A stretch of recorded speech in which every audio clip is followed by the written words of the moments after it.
we will do the time warp again. I was in that particular show with my next guest on Marc and Chums, who is also a well-known television presenter, radio presenter, loves his sport. He's from Malta, and he has to be a wonderful man with a lovely wife who doesn't want to be on television, considering she was a hand model. It is, of course, the most superb and wonderful, and my dear chum, Michael David Mendoza. Hey! Thank you.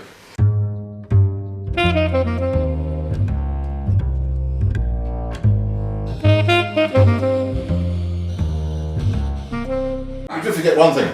1958, I was in Oliver. And 1967, You were born? 68, no, I was in the film Oliver. Oh well, that's even better. Mind you, what did you play in Oliver? Just one of the boys. And what did I play? Just one of the boys. And of course these days, I'm still one of the boys. You're certainly one of the boys, aren't you? I think I've grown up slightly since then. Hello, look. Guess who's coming off the wall? Oh no! Stick it up again, love, look. Here we are, look. That's all the glass now. Props! Oliver. Oliver. Yes, well I certainly did that film because I've got no memory of it, I mean, because it was so many years ago. But just want to point out that Mike's a bit older than me, so he was one of the kids in 59 and I was one of the kids in 67, 68. I got a horrible thought, I'm about 10 years older than you, do you realise that? Do you know what? He's going to look it up now. 1st of November 1948. Very good year. It was a very good year, da da da da dum. And I'm actually procreated 59, born 60. So you're just a little bit older. Just a little bit, yeah. And we do have, unfortunately, one or two medical problems which we won't go into detail now. We share those. Oh well, we'll share those in a moment. But let's leave that because then you get very depressed about what we're talking about. We talk about even more depression about being ill and how many pills we take a day. That's where it comes from. When you get to a certain age, your conversation is about the illness and what you take for it. And is that because you've been in the business for how many? No, that's not including the acting. Let's talk about your one as a journalist. You've been a politician. You have been a newscaster, a sports commentator. I mean, the list is quite endless. Because I'm no fucking good at anything, so I keep trying everything. Did you hear it here? You see, what do I always say to a lot of people, Mark? I say to them, yes, the jack of all trades. That's the word. Thank you. Jack of all trades, master of none. I get it really exactly. You know, because I've said on many occasions, whatever I do, I can never take it terribly seriously. So I assume in your instance, apart probably from politics, because that's a different notion, because obviously I know that you were one for Ada and all that, you were chairman there. I was. And you did all sorts of other bits and pieces. Yes. One or two which were a little bit controversial, I think. Controversial? Well, you wasn't just on that. It should be on GB News. I held the record, along with James Whale, for the amount of complaints that Still going strong, though, James? Yeah, no. Well, not for much longer, sadly. Well, no, he's got cancer, hasn't he? Yeah. But, we do hold records. Yeah. And when I first went to Latest TV, and they were speaking to Ofcom, and Ofcom said, "That's a great find for you to have Mike Mendoza." And they said, "Why?" He said, "Well, we know all about him, just be careful."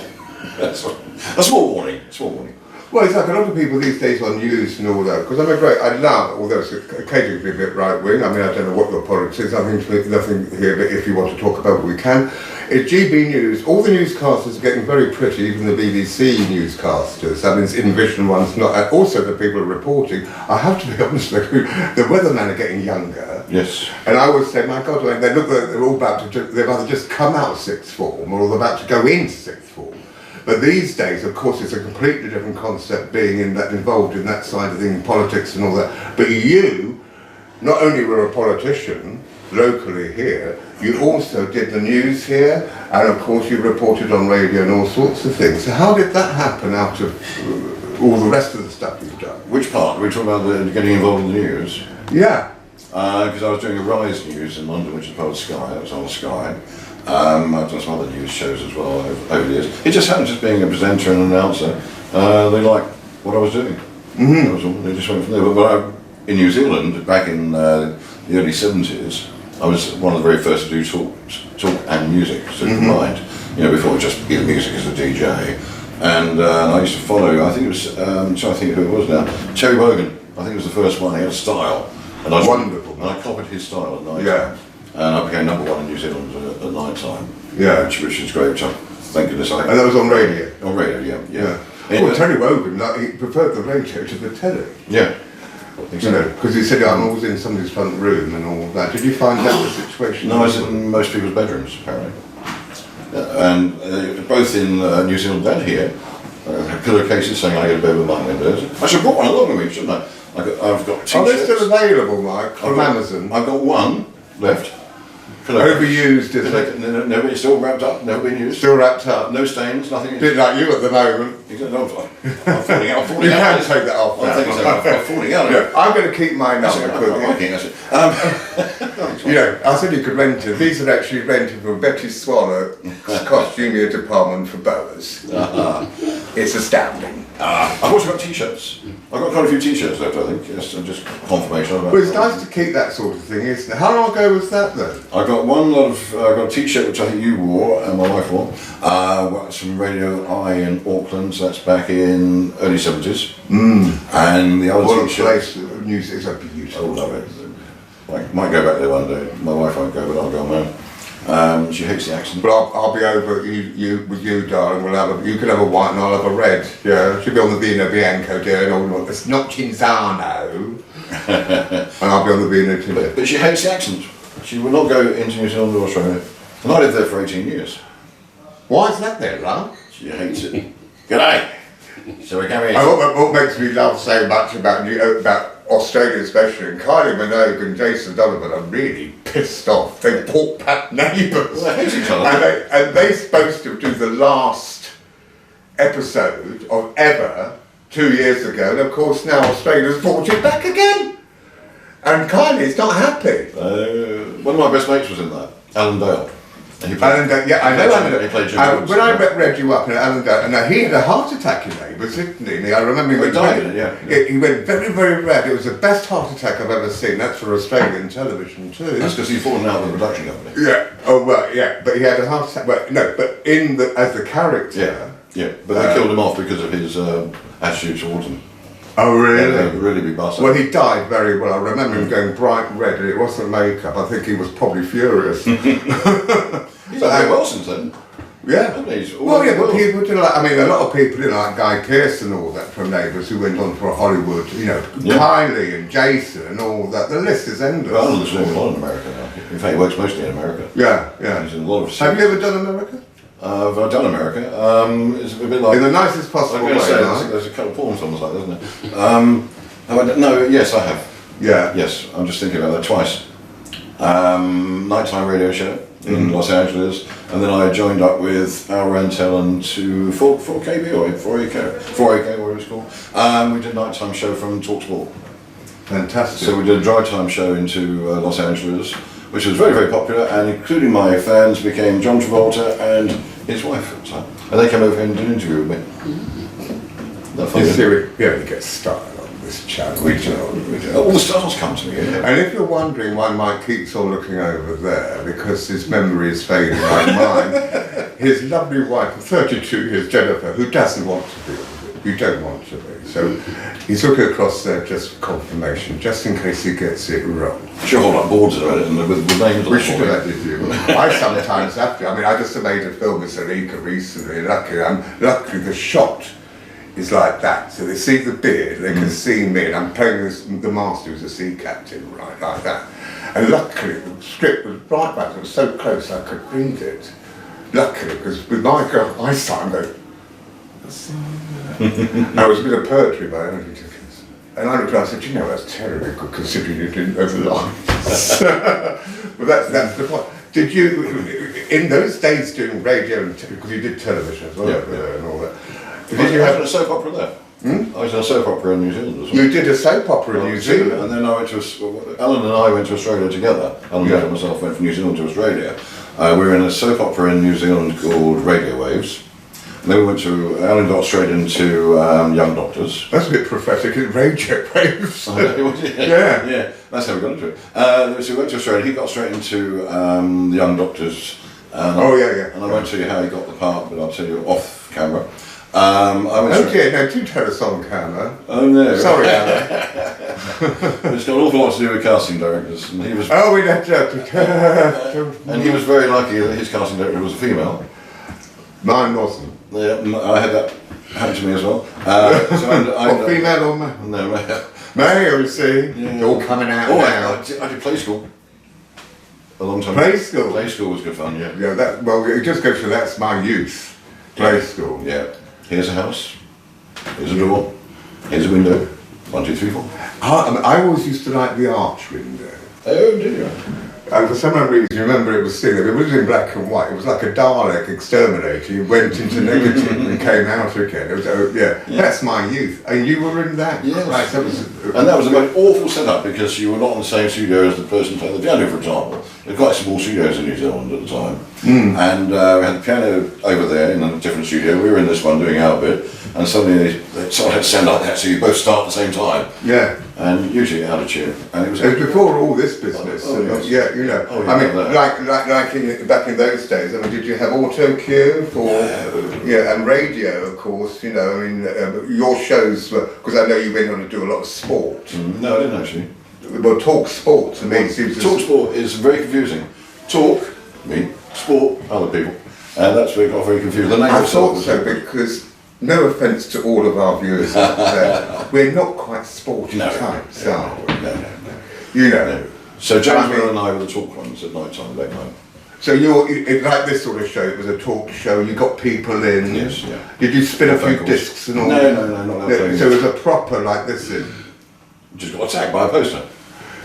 It's happening, you know. I know, Are you sure this I just wish that we were we're old enough to do it because we know it. The other thing is that we're too old to actually do the time warp, but there we go. I think ghosts in the basement. Is it possible? Could be. Could be. They've been attacking It is Brighton, you never know. You'd actually do the ghost walks, you look very good doing those. Well, I was asked what to do them. I mean, this is what... I have quite a guttural voice, as you could hear. And of course, occasionally, darling, well, she hates the idea of being Australian. Don't you, darling, I can do a few impressions too. Imagine being at a party and being done, not even being there. But he was in Oliver. He was in Oliver, but it's completely gone now. We'll come back in a moment. We're not coming back in a moment. No. Right, we're enjoying it so much. Yes, keep going. So, yeah, he was in Oliver, he played Fagan. Yeah, the lovely late and wonderful genius that was Barry Humphries. Well, but I do believe that these days, I mean, I did radio too. Not radio 2, radio... As well. Thank you, for instance, for writing. No problem. And I loved it. But mine was on the web, and so one could accrue quite a big audience just through that. Because it's that. These days it's changed so much because you've got digital, you've got in the car, you've got it on your phone, you've got it on telly, you've got it on YouTube, you've got it live, you've got this. And occasionally, if you've got an old transistor radio, it might come through the ether. I used to listen to Radio Luxembourg that way. Back in the day? In the 50s. Yeah. Yeah, that was the way to listen to it. Are you aware that just before I left Talk Sport, I had an audience of over 1 million, 1.2 million was my audience. So. Number 1 in the UK. I think on mine, because I was in Vogue Radio, which came out of Lansing the year, went well. I think we topped at 2.5, well, no, we topped at 250,000. Which wasn't bad for a little 2 hour show, you know. But it was worldwide, and that's what gained. gained... 1.2 billion there, was it? I ain't there that much. Go right off people. 250,000, better rubbish. Well, yeah, no, but you know, I only did because you know I never taken this game for any form of serious business at all. But I must say that if you can get an audience like that and repeat audience, that's fantastic. You know. That's why they fired me. Yeah. And that, all right. Well, they always do. You come to, you know, I mean, I've got chums like Zoe Ball and all that. She'll get, you know, and Ken Bruce, they get to a hiatus and they want to throw them out. Why? When they've got a wonderful audience. Well, I said when I got that job, because they literally bought me off of LBC. I was at LBC for 11 years. Went to TalkSport and I said, what do you want me for? I said, you're number one in London. We want to be number one in London, which we're not. We want to be number one around the world. So fine. So they paid me a lot of money, did an awful lot of nice things for me, so I joined them. And the guy who took me on, I said, I'll stay here for life, I don't mind dying on air, that's my ambition. And they brought a new manager in, they sacked this guy that brought me in, and he said, I don't like you, don't like your show, you can fuck off. But well, yeah, I mean, that's what happened. It's always new people that come and want to do a piece. You can piece. swear in this program, right? You can swear in this program, I do apologise. You can fucking swear as much as you like, silly old sod. Thank God for that. Because when Calvin Mackenzie, he of fame of the Sun newspaper fame, bought Talk Radio originally, he bought that and he went round the whole building and said, you're fired, fuck off, you're fired, he went round there literally like that. Fired everybody, started from fresh, rebranded it from Talk Radio to Talk Sport, and I was one of those that were brought in when they started it. Did you ever work for the local one, Juice down here? I don't do local radio. Well, no, I mean, I'm just we've done one of Marc and Chums with the lovely Guy Lloyd, who oh God, not Guy Lloyd. But he's got an alter ego, who occasionally does walk around in a sort of leotard thing. Yes. And what made me laugh, he went on the, what's it called, that Britain's Got Talent? Oh God, yeah. He walked on 3 seconds, he was bust off, he didn't even open his mouth. But I do believe that anyone that is in television these days, I've got friends who work for GB News, like my lovely friend who was the newscaster in Beijing, went there for a year, came back, the lovely Jeff Moody.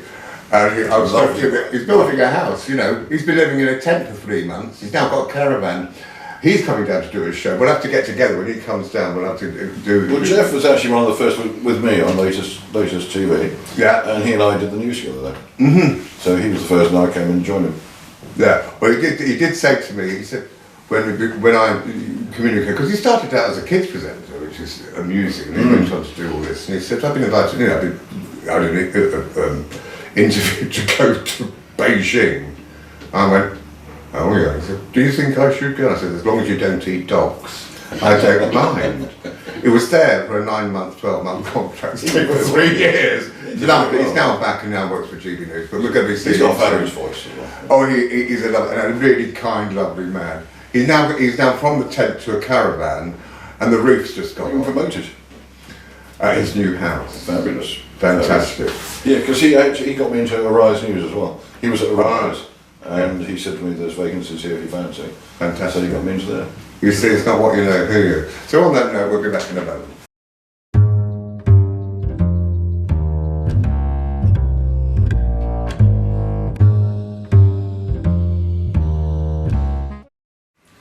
Now, if you're wondering where the poster's gone, it fell off, as you noticed, but it's still here. And there's a very good-looking bloke at the bottom of it. You missed the important part. That bloke. That's the interesting one there. Yes. No heels. I fell off the heels, so I couldn't do them. I know. They brought in the most ridiculous pair of heels, literally like that. Yeah. And I got on it and I was like falling off a building. I know. Ridiculous. I told you, I did that tell you what, friend of all, I was on 7-inch platform high heels in a gold dress. And Dave Lynn said to me, who was also in this, said to me, you look like the Towering Inferno. Yeah. That was a little while ago. So, can I quickly say, Dave Lynn was very upset over this. Here, great, on the big poster it's got down there, starring Dave Lynn as Frank Verta and then Mike Mendoza as the narrator. Fine, that's fine, he liked that. Yeah. Got some Brighton Centre, and the big, you know, in the old days, they used to have the loop outside says, starring Mike Mendoza and Dave Lynn. And Dave was, talking about a hissy fit, because he wasn't on the top. Unbelievable. Which is fair enough, because I never knew he wanted to be on the top. No. Really? You know, he'd be smart on it. Not what I heard. Yeah. Oh, he's very versatile, I think, when he's working. Oh, he's fantastic. He really is. Yeah. And I actually saw Dave Lynn once playing in entertaining Mr. Stone, playing the Beryl Reid part. And it was so difficult to try to get Beryl Reid out your mind. You know what I mean? So, is that the only sort of theatricals you've done? No, I've done other theatricals there, boy. I mean, I was in fur coat and no knickers at the Dome Theatre in Brighton as well. I was absolutely awful in that. What else have I done that I've been terrible in? I've been in a few things actually as well. Well, yeah, I worked out the other day, if I can include, apart from the few false starts over the years, it ends up being 59 years. I've been off and on in the profession, all that. But you count up your years, it's even longer than that, really, isn't it? Technically 58, 59 I started. Then there was the years where I was actually growing up, and I got into radio initially in 1970. So it's been virtually non-stop from 70 till now. Yeah. Either radio or television. Yeah. Which medium do you prefer? It depends on certain things. When you do television, people recognise you very quickly. Yeah. And we can be out anywhere and people can suddenly come and annoy me. Yeah. And then radio, I was quite surprised people recognised me from radio. I used to do a thing about Jennifer, which was horrible. My mother used to tell me off for this as well. I always used to sit and make out of Jennifer and say she's a drunk and non-stop about she's alcoholic and everything else, and people started to believe me. And it made maybe it was the Observer, isn't it? I think Sunday Observer had a headline on one of the entertainment pages. It says, Mike Mendoza's wife is an alcoholic. And then it goes on to say what I'd actually said about it. What I said was, on air, that we don't bother with a burglar alarm because when Jennifer gets home, she falls down drunk by the front door. Anyone breaking in would break their neck tripping over her. Which is fair enough. So that was in the paper. The next thing, we were in Crawley of all places. We never go to Crawley. I don't know why we were in Crawley. I think we were going to the theatre there for some reason. Oh, that's right. And this couple came and they looked, they said, she doesn't look like a drunk. And how they know what I look like, because I was doing just pretty radio at the time. And they said, she doesn't look like a drunk. You're speaking because that wonderful voice. Yes, happens sometimes. Yeah. When I've been out begging, and I stood there at night. Does he go out busking, Jennifer? I stand there in a very torn shirt and baggy trousers and a bit like you, and shoes which are made of Weetabix boxes. And I'm standing there and people say, didn't you used to be Mike Mendoza? I love it, but didn't you used to? No, I've had that a few times actually. Well, I because my lovely director does an awful lot of, does these of course and lots of other things. I just had a quick word with him in the break and I said to him, I think, there's bugger all money in it, but you might get a bit, I'd love you to do some narration for us in the future if you wouldn't mind doing that. Because you're quick off the mark, aren't you? And you know your stuff. And it is occasionally, because certainly doing radio, you've got to think on your feet, even if you're sitting down. Yeah. I had that one side, I think one that was LBC, I think it was LBC, and someone walked in, a director of some movie, and he said, so I've been listening to you in the car on the way through and I dropped in to see you. He said, we've got a film coming out in a few weeks' time, and we need a bit of narration in it. Would you mind doing it? And I recorded it there and then for him. He virtually paid me on the spot, and he buggered it. Amazing. It is lovely to have that was a Colin Firth film. The dulcet tone. I mean, a lot of people, they come up with that old joke, I've got the face for radio and all that, but the voice is the most important thing, I think. Yeah. And an inquiring mind. I think so, yes. When you said about do I prefer radio or television, I love TV as a media. And I love the news side of it. That's great. And interviewing people. Because I've interviewed people all my life on radio. And somebody to do it on television, I think is even better. And we used to do live, at latest TV we did live in the early days, 5 days a week was absolutely live. And we had loads of guests non-stop, and it was brilliant. They did really well. Why they stopped it, I don't know, I think because the income just wasn't there. Well yeah, I mean latest TV is still going strong, and I'd love to see some of our shows on latest TV occasionally. You never know, this might go on there, you never know, and all that, because at the end of the day, Mike Mendoza, with all that, I watched all the latest stuff because it's an interesting thing, latest TV, because the news was, at that point, when you were doing live TX transmissions, it was, of happening there and then. It wasn't sort of them pre-recorded. There was a bus crash in North Road one day, and straight away we sent reporters out to go there. I remember doing Churchill Square Father Christmas, and all your crew turned up and did, with Guy Lloyd, of all people, and did an interview with me as father, but I had the false beard, not the real thing. We'll have a discussion about that after, when I'm interviewing you again.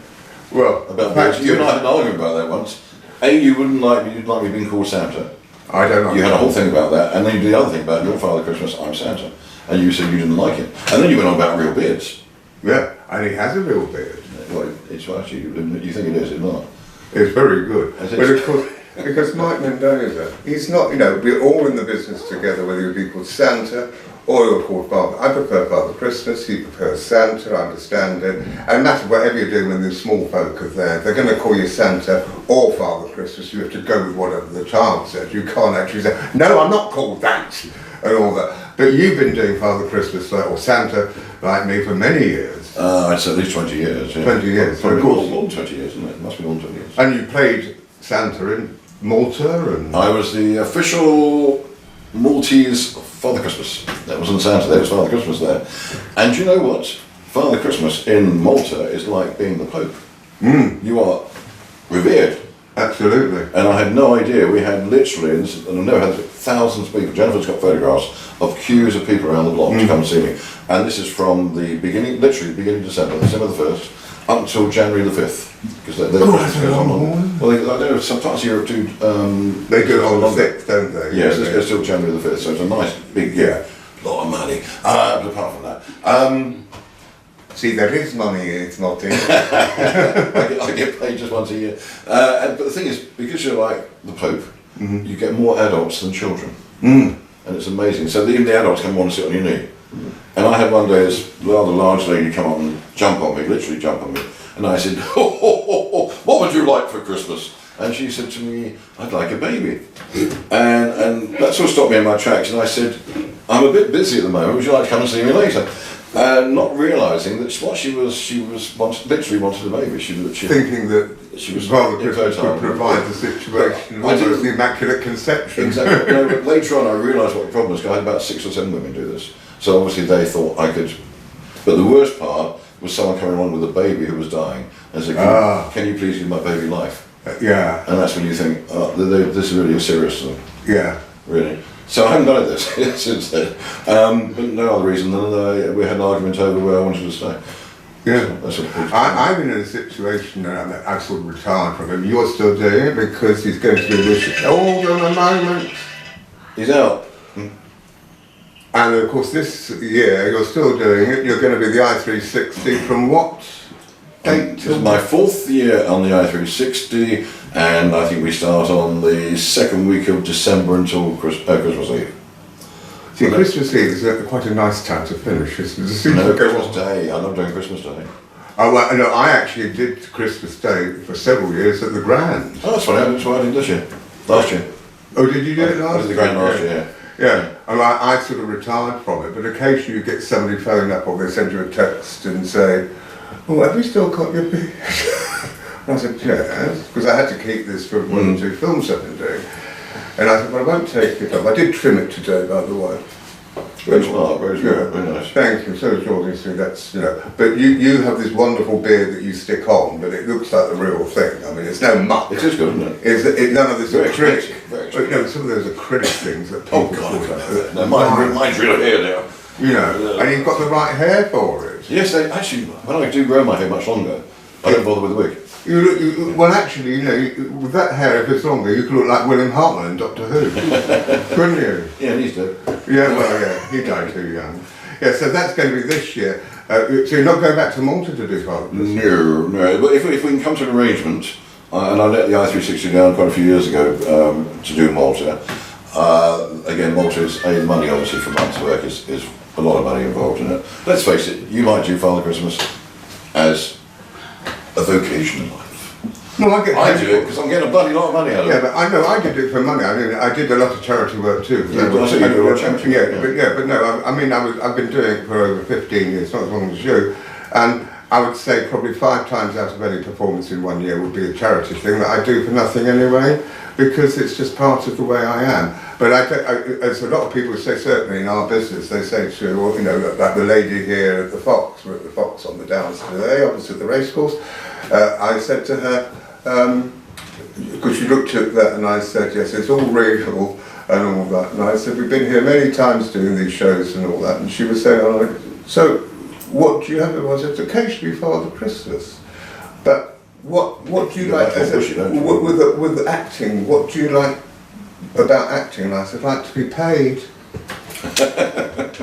I mean, it's like anything, it's a job. people seem to think, occasionally I will do things, and certainly working for Stephen at Zurika, I don't mind because he's such a generous man and we get on very well, and occasionally on the films he makes the sandwiches and all that. You're a one-man band here, aren't you, really? I tell you, his bath buns are fantastic. Well, and you mentioned, of course, for 5 years you were... 5 years chairman of Variety Club, 11 years as their secretary. So I've done my bit for charity, really. I think my parents were very charitable people. My father was always chairman of this charity and that charity and that charity. Yeah. I think it just rubs off on you over the years. Well, yeah. And it comes to a stage where your own personal talent is your commodity.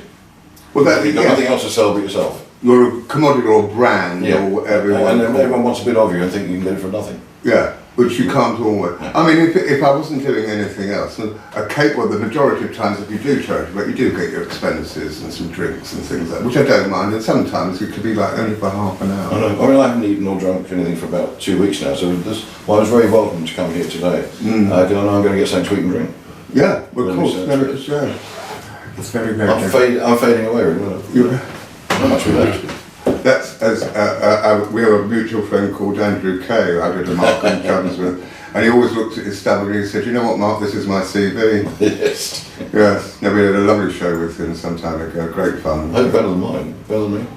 You can't say Andrew was better than me. Well, the point with this show is they're all different, and exponentially they just gather pace because the people are interesting and all that, and that's the point of having, people with a bit of history that have something to say and are interesting and all that, because it would be all very well, like a lot of people do that. If you go on the One show, for instance, you're promoting a book or whatever, you get 3 minutes. Yeah. And then they cut to somebody doing something in a field or whatever.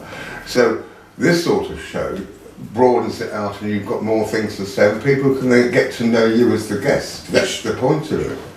I mean, said, we haven't got any time for this, and they're doing it like on the news. We haven't got more time to have this conversation, then they do 10 minutes talking about something completely different, which actually they've already done the rotating news thing, they've already done all True. Yeah. Actually, I remember interviewing someone once, quite a famous gang member, leader of a gang, I think it might be the Richardson gang in London, you may have heard of them. They're famous for nailing people's heads to the floor and what have you. So this guy had written a book about the years in the gang, and he came out of prison, written a book, and I had him in to interview him. He must be quite old at the time, because he served quite a long sentence. And I said, great book. I said, can you tell us about it? He said, you read it? I said, yes, what can you tell us about it? He said, well, you tell us about it. This is live on here, right? So, this is a great interview, this is.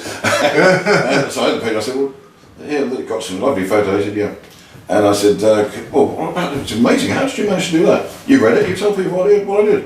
And I thought, I've got to cut this interview short, because I'll get nothing out of him. Well, I'm sure that the late Parkinson, Michael Parkinson recently died. I mean, he had several people that just wouldn't do Wogan. I remember Anne Bancroft being on Wogan, and she was being, wonderfully the graduate and all that, married to, of course, that lovely man, Mel Brooks, for many years and all that. And Terry Wogan looked at her and said, "You're not terribly happy to be here, are you?" And she said, "No, I'm not." And that came to quite a quick end. Certainly when he had Oliver Reed on, and Oliver came out, or there was Oliver Reed, or it was George Best, and said something like that. He said, "Well, Terry, I like to screw." That was George Best, and Terry said, "Oh, well, that's nice to know it's straight." And because it was live, of course. Wogan was live. He was able to get, go to something else and get him off very quickly. Did you ever have that situation? Because I mean, certainly in news, it was all auto cue and all that, wasn't it? Oh, that was television. Yeah. I mean, the television. I mean, there's no one operating the cameras anymore in news. It's all these, it's little tiny. It's all around. It's all done from the gallery, isn't it? Unbelievable. And the cameras now on the big studios, they are little tiny ball cameras, rather than the great big ones we used to have. And I was going to say, Glenda Jackson was one of my worst. When she became she was a politician. When she was an MP. Yep. She was terrible to interview because she was not interested in talking about anything other than politics. And I started off by saying, if you were still Queen Victoria, you would. Don't you mention that was my previous career. I'm now an MP. You will talk about my work as an MP. Well, she retired from that, came back, and her last film, which is about to be released on the 6th of October 2023, is called The Great Escaper, with the wonderful Michael Caine. And I'm going to be seeing that. It comes out the 6th of October. I want to see that. But I met her a couple of occasions, Glenda Jackson, and I found her quite forthright, but I found her very charming, but I wasn't in a situation of interviewing her. Yeah. And she was an actor's actor.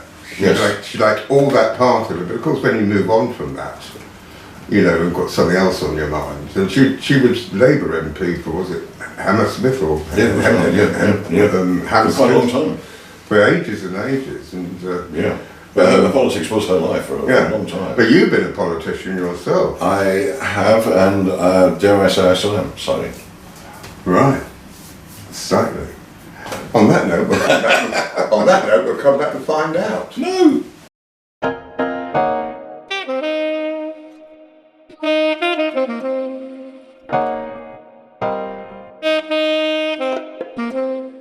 Right, of course, you know, in your political life, which we'll briefly speak about, you've been around doing that off and on, and currently you're Lancing.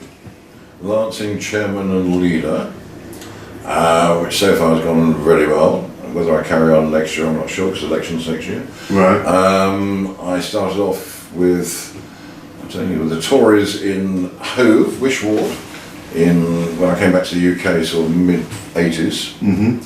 And then after that I moved to Ada, and I was chairman of Ada for a while. That's it. That was the end of my political career. Oh yeah, well that was the end of your political. End of what I've been talking about as well as politics. I was very friendly. Do you remember Debbie Mitchell, who was? They don't call it now, do they? Call it in Ada. They call it. I was chairman in Ada. You know why? Because Ada is a district, and you can't have a mayor of a district. Oh, well, Debbie, not Debbie Mitchell, Debbie.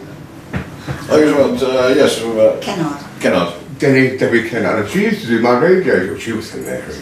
She's good fun, yeah. Great fun. I've not seen her in. Well, she was Debbie Mitchell's another friend, by the way. She was very ill for quite a long time, Debbie. She was a county councillor, and she gave that up as well. Yeah, but she was chair of Ada at one point. You know, she used to come along when I did a lot of charity work with the mayoral office here and all. They always come along with their chains.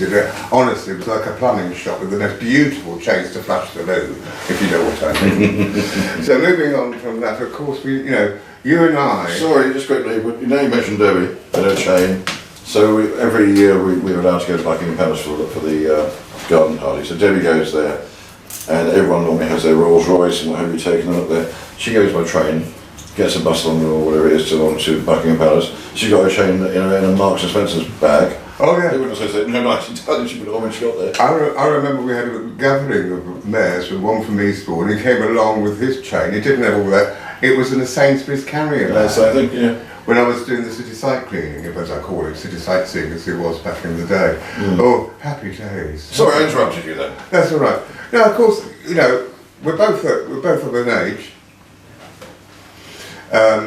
and I have many ailments these days, but you have got quite a few ailments, and you take a lot of pills. My ailment stopped me carrying on with television in London, and doing the radio in London. I had to stop. I just couldn't do I couldn't do the journey, and I just couldn't sit there doing a show, and I couldn't concentrate on doing the show. Yeah. First, my back literally went, just fell out, and then I had an operation which was botched. Right. Semi-paralysed for a short while, and then had to have daily treatment for a few months to clear the infection. Then another operation on my spine, so it's been non-stop. Oh really? Yeah. I got permanently trapped sciatica on my left side. Well, I have sciatica and piriformis syndrome, which is all to do with the sciatic nerve, and it splits into 5 different things. Both these sides, I've got a bit of a bug with my L5. Very nasty. And it is, anyone who ever gets sciatica, it is, the L5. At least with pregnancy, you end up with a child. With this, it is purgatory. And you have all the problems down here and all this. I have also peripheral neuropathy. That's very nice. And it's. I had one of those where the wheels fell off. Oh. Yeah. And I have to take certain pills for that because sometimes you find your leg going a bit. I do that all the time. Yeah, it's weird. It's all right. You know, you get what's that? No, shooting pains? Do you get that? I mean, do you find with No, mine actually goes off on its own. It's doing it now actually on its own. The nerves just take off. Yeah. It is an awful feeling, isn't it? You know, and of course, although I can sort of, I know my feet are there, the neuropathy, you can't actually, you know, that sort of thing. It all. Yesterday, I put my shoes on the wrong way around, and I had no idea. I got no feeling in my feet. So Jennifer says to me, "Do you realise you got your shoes on the wrong way?" I said, "No, you're joking. I know one was going that way, one was going that way, instead of going that way." Interesting. It is, you know, I sometimes can lie in bed like that, and there's pains in the feet. I mean, they're numb, and when they're actually, when they appear to be hot because of the neural pathways, they're actually cold. And if they're cold, they're hot. It's a weird sensation. I'll recommend some nice medication for you, dear boy. That's nice. How many pills? 28 pills. 28 pills a day, yes. And I'd be dead years ago if I didn't have all that. Well, yes, and you know, I recently, because I've been diabetic for 36 years, I started diet controls and 36 years. Yeah, and all that. And now from January, I had to go on to insulin, which has really sorted me out. And all that, but you have diabetes as well. No. You don't have diabetes? No, I'm borderline.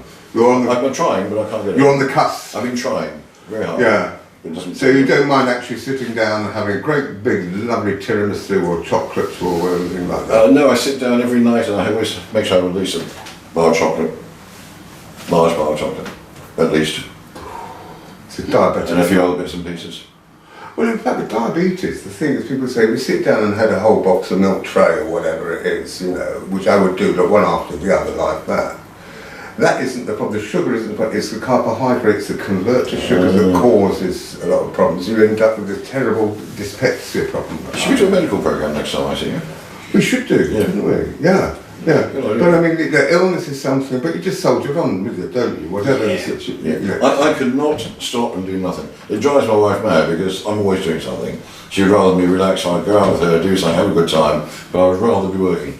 Nothing against her personally. No, it's the mindset. I think, as you said, it's the age thing. My father, even up to the day he died, was always got up every morning, although he wasn't working, he was retired, always put a shirt on, always wore a tie. It's ridiculous, isn't it? Oh, yeah. Well, it's the work ethic that a lot of people. I mean, I was going to retire from acting and doing telly and all that,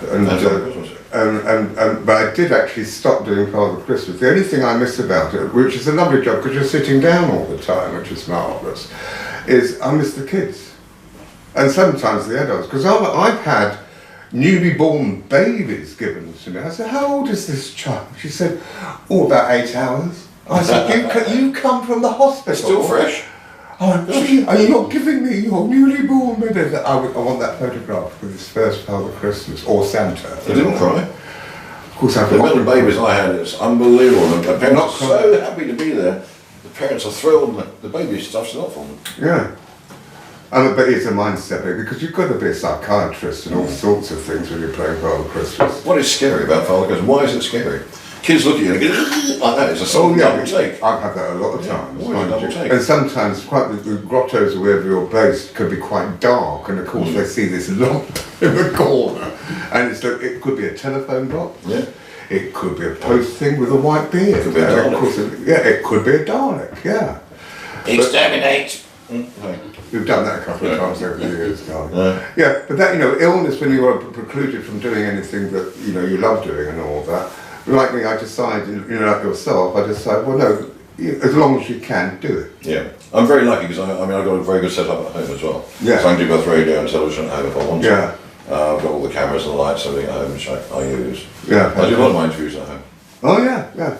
And how many times do you go on latest TV with it? I have to declare an interest now because I'm one of the two directors of latest TV. So I do. The other one being Bill Smith. The other one being Bill Smith, yeah. So I really choose when I'm on. So I try and do what they call a vote show, which is a political talk. Yeah, yeah. That goes up. I do that once a week, and I try and do 1 or 2 full news shows a week as well. Yeah. Sometimes I don't do anything, but I do try and get the vote show in.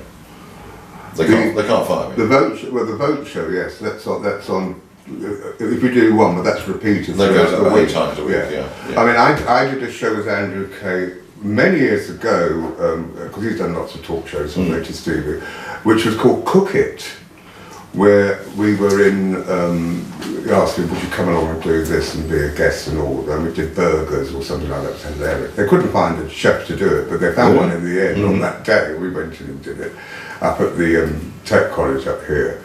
And Bill Smith said to him, that's how you make television. With stuffing burgers into it, with this beautiful coleslaw. The only thing is, that was done so many years ago, but it's like on a constant repeat. So you see it again and again. It's always been on again. A lot of repeat for us. Yeah. They do a show there, which I appeared on once, called You Make It, We Show It. That's right, yeah. And there seems to be one episode that just constantly is in repeat. So I think the audience might be just getting wise to the fact, although I'm sure they've done hundreds and hundreds of them. And of course the whole system of latest TV is slightly different to back in the early days. You know, a lot of it's, you know, it was all... Well, it's all recorded now. Yeah. It's all recorded. But before it was live. And it's at the old Comedia. Yeah. Theatre and all that. They still open that as a venue, don't they? Yeah, it's the latest music bar in latest music Manchester bar. Street, which is almost opposite the pier. Yeah.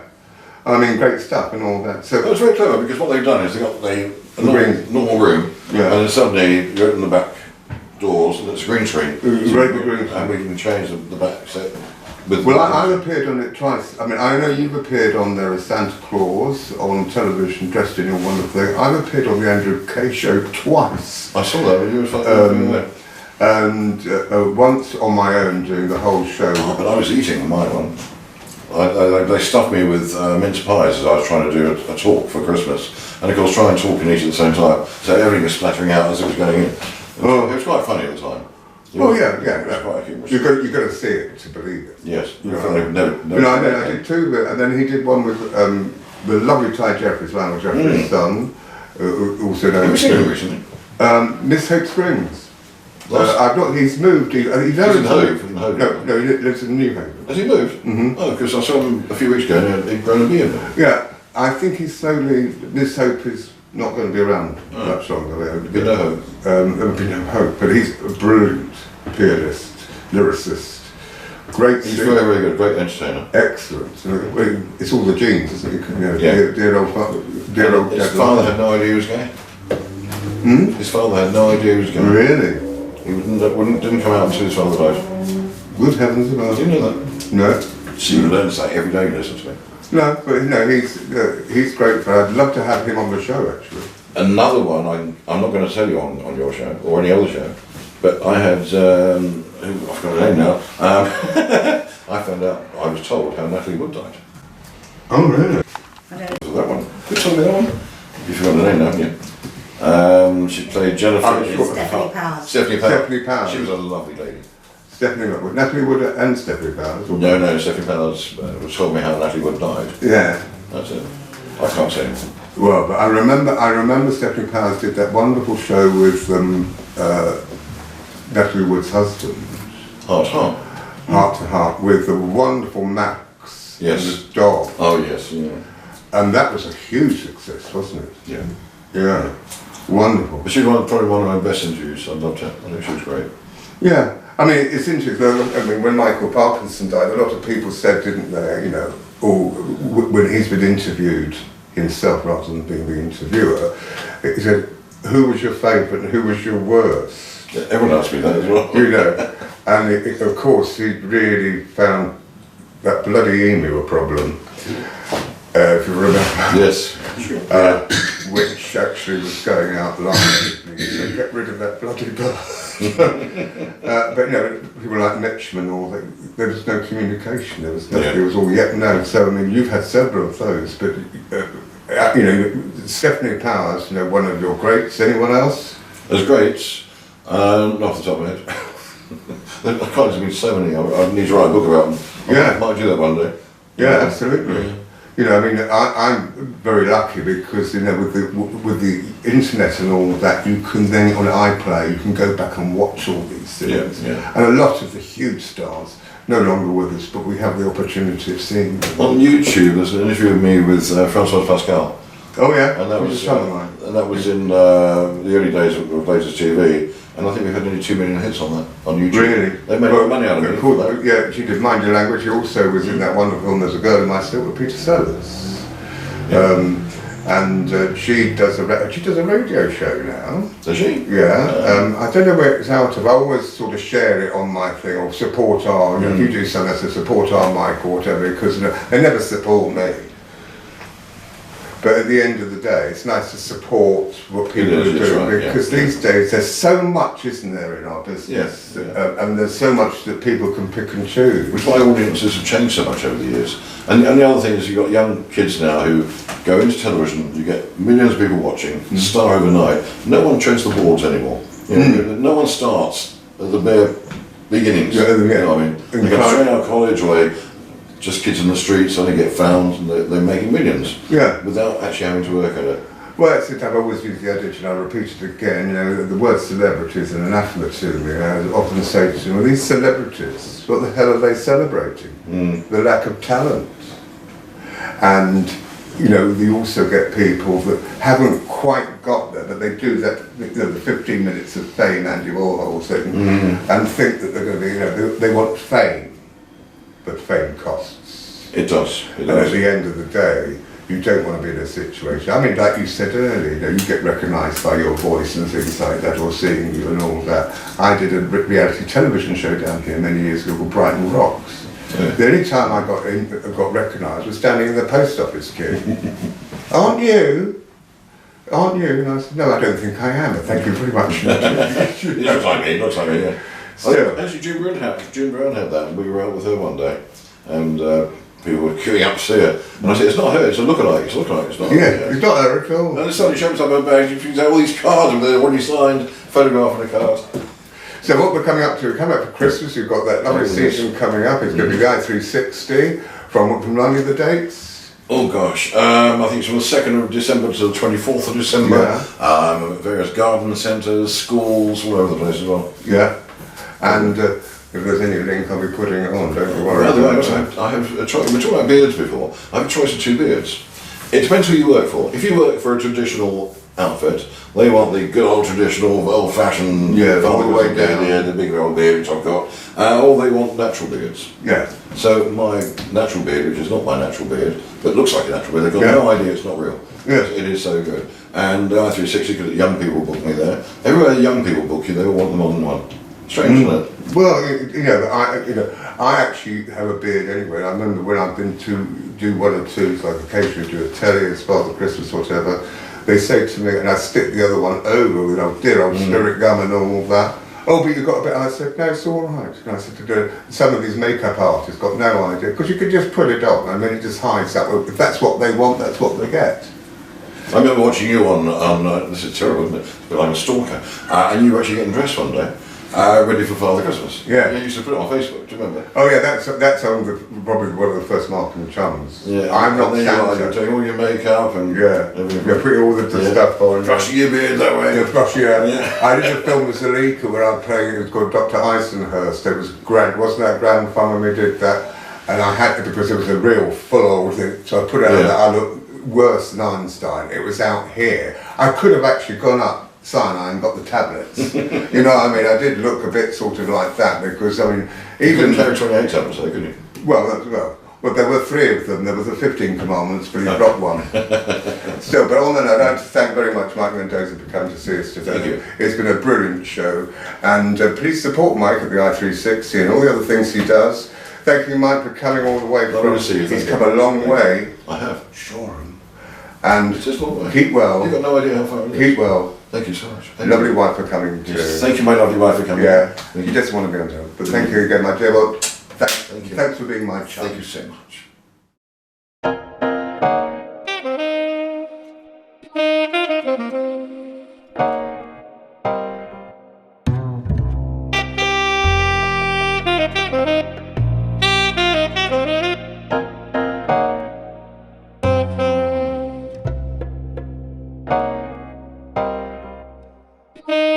Thank you.